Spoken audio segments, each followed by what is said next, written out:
Welcome students to another video lecture.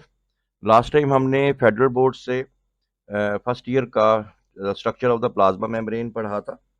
तो आज हम लोग नेक्स्ट टॉपिक की तरफ चलते हैं और जो नेक्स्ट टॉपिक हमारा है वो है the functions of the plasma membrane. तो प्लाज्मा मेम्ब्रेन कौन कौन से फंक्शन परफॉर्म करती है उसके बारे में आज हम लोग देखेंगे। तो पहला फंक्शन इसमें आ गया ट्रांसपोर्टेशन। ट्रांसपोर्टेशन आप लोगों को स्टूडेंट्स पता है कि ट्रांसपोर्टेशन हम कहते हैं कि चीज़ों का यानी आमतौर आप सिंपली आप ले लें कि चीज़ों का इन और out from the plasma membrane कैसे होती है। तो इसमें सबसे पहले हम लोग पढ़ेंगे चैनल प्रोटीन के हवाले से। तो चैनल प्रोटीन्स क्या होते हैं प्यारे बच्चों, ये आप देख सकते हैं यहाँ पे कि these are the channel proteins. और इसको अगर हम थोड़ा सा हाईलाइट कर लें अगर तो ये आप देख सकते हैं कि यहाँ पे ये चैनल्स आप ये समझ लें कि एक नाली नुमा चीज़ है और इसके अंदर अगर आप देखें कि दिस इज द चैनल और इसके अंदर सिंपल जो मॉलिक्यूल्स हैं वो देखिए, अगर आप लोग देखें सिंप्लीफाइड इसके अंदर से डिफ्यूज करते हुए आ रहे हैं। इसी तरह अगर आप दूसरी तरफ देखें तो यहाँ पे भी ऐसे ही हो रहा है। ये देखें, ये एक मॉलिक्यूल है और ये सिंप्लीफाइड यहाँ से डिफ्यूज करता हुआ बाहर चला गया। तो channel protein through which substances can simply move across, तो जिसमें से वो क्रॉस कर जाते हैं तो ये चैनल प्रोटीन होते हैं। और ये आमतौर पे ये पैसिव ट्रांसपोर्ट में ही आ जाती है, इसमें एनर्जी की रिक्वायरमेंट नहीं होती क्योंकि इसमें molecules already from high concentration to low concentration जा रहे होते हैं। इसको हम लोग नेक्स्ट टॉपिक में भी डिस्कस करेंगे। इसी तरह ट्रांसपोर्टेशन कंटिन्यू रहेगी। तो इसमें अब हम लोग देखेंगे कैरियर प्रोटीन के हवाले से। और अगर हम कैरियर प्रोटीन के हवाले से देखें तो इसमें हम एक ये देखिएगा, इसमें कैरियर में क्या होता है कि carrier that combine with the substance and help to move across membrane. आप देख सकते हैं कि यहाँ पे पहले मॉलिक्यूल जो हैं वो कंबाइन हो रहे हैं, ये रेड कलर में आपने देखा, फिर दूसरी तरफ जा रहे हैं। इसी तरह ये ब्लू वाले जो हैं ये कंबाइन होते हैं फिर इस तरफ को आते हैं। तो इसके अंदर जो है तो जो सब्सटेंसेस हैं वो हमारी जो मेम्ब्रेन्स हैं उसके अंदर मौजूद जो प्रोटीन्स हैं उनके साथ अटैच होके फिर मूव अक्रॉस होते हैं। तो ये कैरियर प्रोटीन्स में आएंगे। अब ये एक्टिव होती हैं पैसिव होती हैं, इसको अगर हम बाद में देखेंगे जो नेक्स्ट हमारा टॉपिक होगा। उसके बाद नेक्स्ट हमारे पास आ जाता है एंजाइमेटिक फंक्शन। प्लाज्मा मेम्ब्रेन जो है उसका एंजाइमेटिक फंक्शन भी हो सकता है। एंजाइमेटिक फंक्शन में आप लोग ये देखें कि ये हमारे पास आ गया, यहाँ पे कोई सिग्नल मॉलिक्यूल है और ये सिग्नल मॉलिक्यूल जो है ये रिसेप्टर साइट से अटैच हुआ। यहाँ पे कई तरह के एंजाइम्स होते हैं, तो वो एंजाइम जो हैं वो एक सेकेंडरी मैसेंजर भी क्रिएट करते हैं। तो और वो खुद रिएक्शन में इस्तेमाल नहीं होते। मिसाल के तौर पे अगर आप इसी को मान लें कि ये एक एंजाइम है जो कि प्लाज्मा मेम्ब्रेन से अटैच है और एडिनाइलेट साइक्लेज है। तो ये जो एंजाइम है ये भी आगे फर्दर आ जाएगा, हमारे इसी टॉपिक में एक्सप्लेनेशन के साथ आएगा कि यहाँ पे एक एंजाइम होता है एडिनाइट साइक्लेज जो क्या करता है, जो कि एटीपी को जो है वो कन्वर्ट कर देता है साइक्लिक एएमपी में। और साइक्लिक एएमपी क्या है, ये एक सेकेंडरी मैसेंजर है और ये चला जाता है न्यूक्लियस के अंदर और न्यूक्लियस में जाने के बाद जीन्स की ये जो एक्सप्रेशन है उसको स्टार्ट कर देता है। अब अगर हम मान लें इसको कि ये वाला जो प्रोटीन है ये वाला this is the act as an enzyme, क्योंकि ये रिएक्शन को स्पीड अप तो करवा रहा है, कैटलाइज तो करवा रहा है, लेकिन खुद रिएक्शन में इस्तेमाल नहीं हो रहा। तो इस तरह के जो प्रोटीन्स होते हैं वो भी हमारी प्लाज्मा मेम्ब्रेन के साथ अटैच होते हैं। इसी वजह से हम कहते हैं कि एंजाइम के जो कई हमारे जो प्लाज्मा मेम्ब्रेन है उसके कई एक फंक्शन जो है वो एंजाइम के हवाले से भी होते हैं। इसी तरह अगर हम लोग देखें एज अ रिसेप्टर, ये आपके सामने रिसेप्टर्स बने हुए हैं। Receptor stands for receiving, receive करने वाला, ठीक है। तो ये हमारे सेल मेम्ब्रेन के ऊपर मौजूद होते हैं, ठीक है। ये प्रोटीन्स भी हो सकते हैं, ये ग्लाइकोप्रोटीन भी हो सकते हैं। इनके साथ सिंपली ये जो हमारे सिग्नलिंग मॉलिक्यूल हैं, ये signalling molecule within the cell, within the body या बॉडी के अपने ही सेल से आ सकते हैं या ये बाहर से भी कोई सिग्नल आ सकता है। तो ये जो रिसीव करता है इसको हम लोग बोलते हैं रिसेप्टर, ये रिसीव करने वाला। तो अगर आप देखें ये रिसेप्टर जो हैं, ये रिसेप्टर्स ये ऑलरेडी ये हमारी जो प्लाज्मा मेम्ब्रेन है, प्लाज्मा मेम्ब्रेन उसके अंदर ये मौजूद हैं और ये रिसीव करते हैं सिग्नल्स को, जैसे यहाँ पे बताया भी गया है कि हमारे पास ये देखें, some proteins in the membrane act as receptor that receive signals. और इस तरह के बहुत से हमारे जो हार्मोन्स हैं, तो हार्मोन्स भी आके यहाँ से आके अटैच होते हैं।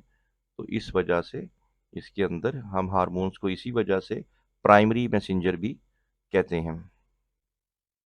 सेकेंडली अगर हम देखें, some trans some proteins are antigens. Antigens के अलावा ये कैसे हैं, तो इसमें अगर आप लोग देखें कि enable the cell to cell recognition, देखिए, या रिकॉग्नाइज अदर सेल्स। तो ये भी जो है हमारी सेल मेम्ब्रेन के ऊपर मौजूद होते हैं, ये भी प्रोटीन हो सकते हैं, ये ग्लाइकोप्रोटीन भी हो सकते हैं। तो आप देख सकते हैं कि ये देखें, ये एक सेल जो है ये दूसरे सेल को जो है वो एक्टिवेट कर रहा है, और एक्टिवेट करने के बाद उसको सिग्नल दे रहा है और उसको अंदर कोई मैसेज ट्रांसफ़र कर रहा है। तो बच्चों बात ये है कि वो इस तरह से करके इसके अंदर जो है मैसेज जो है वो ट्रांसफ़र होते हैं। तो ये एंटीजेंस हैं और ये हमारे इम्यून सिस्टम को भी जो है एक्टिवेट करते हैं। तो जैसे आप लोगों ने 10th में पढ़ा होगा, एंटीजन ए, एंटीजन बी, तो ये ब्लड ग्रुपिंग के हवाले से भी बड़े इंपॉर्टेंट होते हैं। Similarly role of glycoprotein and glycolipids. तो इसके अंदर आप सबसे पहले ये बता दें, एक सेल सरफेस मार्कर्स हैं। ये सेल सरफेस मार्कर्स को हम कभी कभार CD भी कह देते हैं, जैसे ये CD80 है, CD।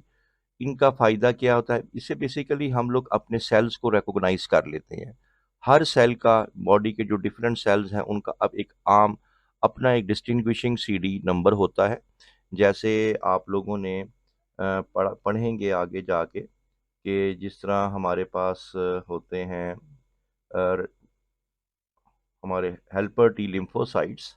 तो हेल्पर टी लिम्फोसाइट्स के अंदर मतलब है कि CD4 उनकी रिसेप्टर साइट होती है, ठीक है। इन्हीं को ही हम लोग बोलते हैं सेल सरफेस मार्कर्स।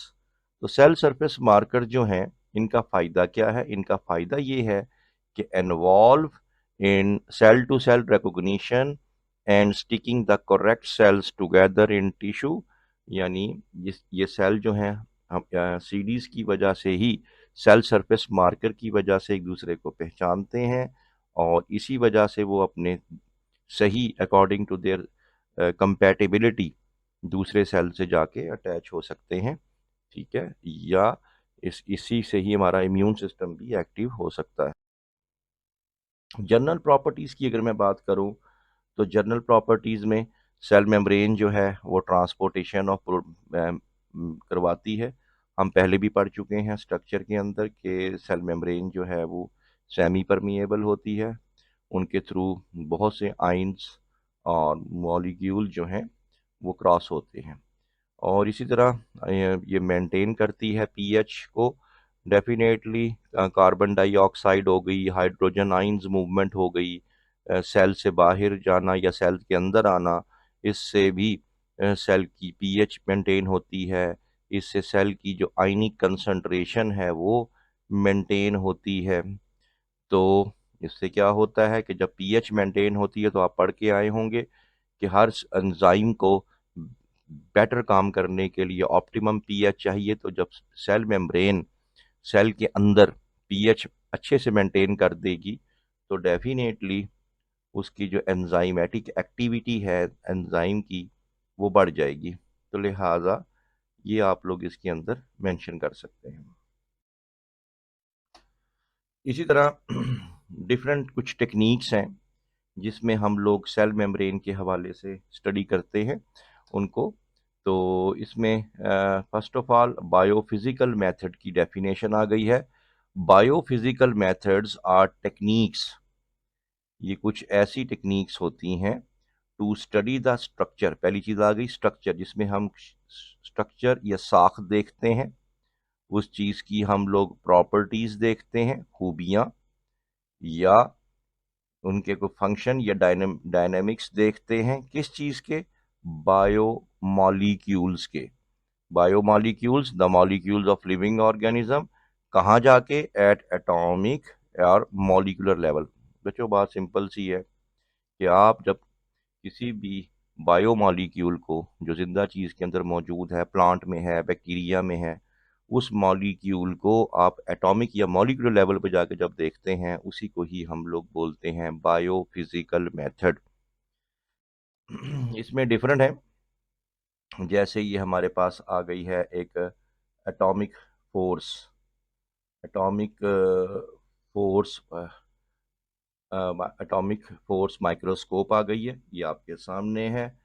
ये क्या करती है? Atomic force microscopy is arguably the most versatile and powerful microscopy technology for studying samples at nanoscales। इसमें स्टूडेंट्स आप समझ गए होंगे कि नैनो स्केल से क्या मुराद है कि इंतहाई छोटे जो बायोमॉलिक्यूल्स हैं उनको हम लोग स्टडी कर सकते हैं। तो ये एक आपने बताना है, ठीक है। It is versatile because N atomic force micro can not only image in 3 dimensional, यानी इसके जरिए आपको जो पिक्चर हासिल होती है वो 3 डायमेंशनल हासिल होती है, और उसकी टोपोग्राफी, सेल मेम्ब्रेन वगैरह की आप डिज़ाइन वगैरह भी इसमें देख सकते हैं, but also provide various type of surface measurement. यहाँ तक कि आप इस माइक्रोस्कोप के ज़रिए सरफेस पे मौजूद कोई चीज़ की मेजरमेंट भी करना चाहें तो वो भी आप लोग कर सकते हैं। तो ये आप लोगों ने इसके अंदर एटॉमिक फोर्स माइक्रोस्कोप में बता देना है।